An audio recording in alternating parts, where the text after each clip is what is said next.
আলাইকুম রহমতুল্লাহ বরকাত। সবাই কেমন আছেন ভাই? বন্ধুরা, আমরা তো ওই রকম ভিডিও করা হয় না বেশি। যাক আলহামদুলিল্লাহ, আমাদের তিনজন উদ্যোক্তা, নতুন উদ্যোক্তা ইনশাল্লাহ মাশরুম করার জন্য আমার সাথে দেখা করার জন্য আসছে। আর আসছে ভাইয়ের ঠিকানা, ভাইয়ের নাম বলেন। ভৈরব কোন জায়গায়? নারায়ণপুর। ভৈরব নারায়ণপুর। যাক আলহামদুলিল্লাহ। এই যে আরেকজন আসছে আমার এই ভাইয়ের নাম কি ভাই? জি ভাই, আসসালামু আলাইকুম। আমার নাম হচ্ছে শেখ রাফিল ইসলাম চৌধুরী। আমার বাসা হচ্ছে আপনার এই নরসিংদী জেলা রায়পুরা থানা রাধানগর ইউনিয়ন। হ্যাঁ।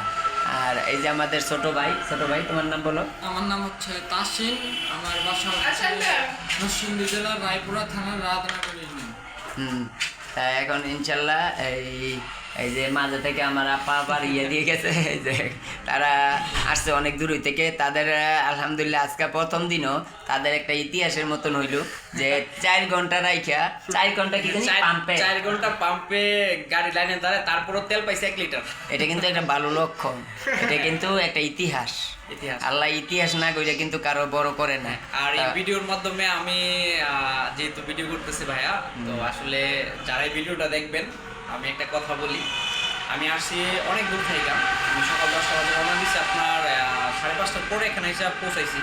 তো ভাইয়ের সাথে কথা বলে আমার যে সারাদিনের ক্লান্তি এবং যে একটা হতাশার মধ্যে ছিলাম, আসলে আমার সম্পূর্ণ হতাশা এবং ক্লান্তি ভাইয়ের সাথে কথা বলে নিমেষে দূর হয়ে গেছে। এবং আমি ভাইয়ের সাথে কথা বলে এতটাই ভরসা পাইছি যে ইনশাল্লাহ আমি আগামী 6 মাসের মধ্যে আমি একজন সফল উদ্যোক্তা হব। আলহামদুলিল্লাহ, ইনশাআল্লাহ। আল্লাহ রহমতে আল্লাহ কবুল করুক, আমিও চাই কবুল করুক। আমি চাই ভৈরবের মধ্যে আমার এই ভাইয়ের কনফিডেন্স এত ভালো লাগছে, সে ভৈরবের মধ্যে ইনশাল্লাহ মাশরুম একজন বড় উদ্যোক্তা হবে ইনশাল্লাহ। এই আগামী 6 মাসের মধ্যে ইনশাল্লাহ যত রকম হেল্প লাগে ইনশাল্লাহ আমি করবো। আর সবাইরই যারা আসবেন, আপনার যদি মাশরুম বিক্রি করার সমস্যা হয় আমার কাছে যোগাযোগ করবেন। কিন্তু একটা জিনিস রাখবেন মনে, যেমন কমপক্ষে 4-5 কেজি হয়, আনলে ওরও তো একটা পড়তা হয় না, আমারও তো পড়তা মনে লাগবো। একটা জিনিস ওইটাই বিবেচনা রাখবেন। অনেকে 1 কেজি নিয়ে কইতেছেন যে ভাই নিতে হইব, তো কীভাবে নেই? এত দূরে থেকে বৈরবতে যদি 1 কেজি মাশরুম আনতাম, কীভাবে আনি? কয়টা খরচ আছে, কত আছে? তো এই জিনিসগুলির জন্য একটু চিন্তা ভাবনা করবেন। আর মাশরুমটা যারাই উঠাইবেন, একটু এটার কোয়ালিটিটা ঠিক রাখবেন। কোয়ালিটিটা ঠিক রাখলে ইনশাল্লাহ বাজারজাত করতে জীবনও সমস্যা নেই। এখন যে মাশরুমের চাহিদা বলার মতন না।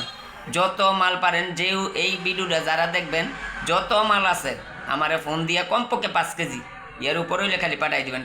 ঢাকায় পাঠাইতে পারেন, জিনো পাঠাইতে পারেন, আমরা ওইখানেই বিক্রি করে দিতে পারি ইনশাল্লাহ। সবাই ভালো থাকেন। আসসালামু আলাইকুম ওয়া রাহমাতুল্লাহি ওয়া বারাকাতুহু। ইনশাল্লাহ।